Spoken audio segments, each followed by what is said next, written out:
Our tiny office clerk is home. My dad quipped as I stepped in. His buddy, a Navy SEAL, spotted my Unit 77 tattoo.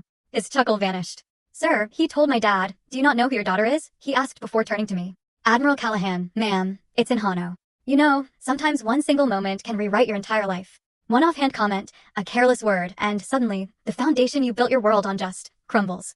What if that moment came from the person you spent a lifetime trying to impress? The person whose approval you craved more than anything? And what if, when he finally saw you for who you truly were, it was only because someone else pointed it out? My name is Alexander Callahan, I'm 44, and I used to be the daughter of a Navy logistics officer.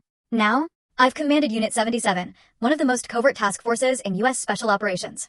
For years, I chased my father's approval, sending money, visiting, letting his little digs about my desk job roll right off my back. But the day he introduced me to a SEAL commander as his little office clerk, something in me just snapped. What happened next? That changed absolutely everything. I grew up knowing what duty meant before I could even spell it. My father, Edward Callahan, was a Navy lieutenant commander in logistics. The kind of man who believed real service meant boots on the ground, steel on target. Everything else? Support.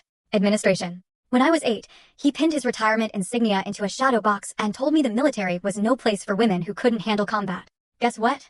I was 22 when I proved him wrong and joined anyway. He didn't protest, not really. He signed the enlistment papers with the same neutral expression he used for requisition forms, probably assuming I'd wash out or settle into some safe, unremarkable admin role.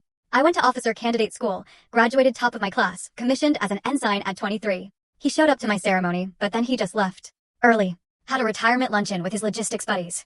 A fresh stab of the familiar pain, but I told myself it didn't matter. My early years were all about intelligence. From a junior analyst on a destroyer to joint ops planning in San Diego. I had a knack for connecting dots others missed, anticipating enemy movements from fragments of intel.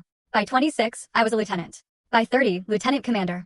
I worked with SEALs, Marine Recon, Air Force Special Ops. I learned their language, their rhythms. And I also learned they wouldn't take me seriously until I'd proven myself 3 times over. At 33, I got command of a joint intelligence fusion cell in Bahrain. My father called it desk work in the desert.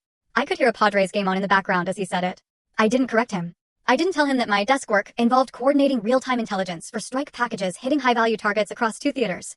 I didn't mention the nights I spent tracking assets in hostile territory or the commendation I received for an assessment that prevented a massacre.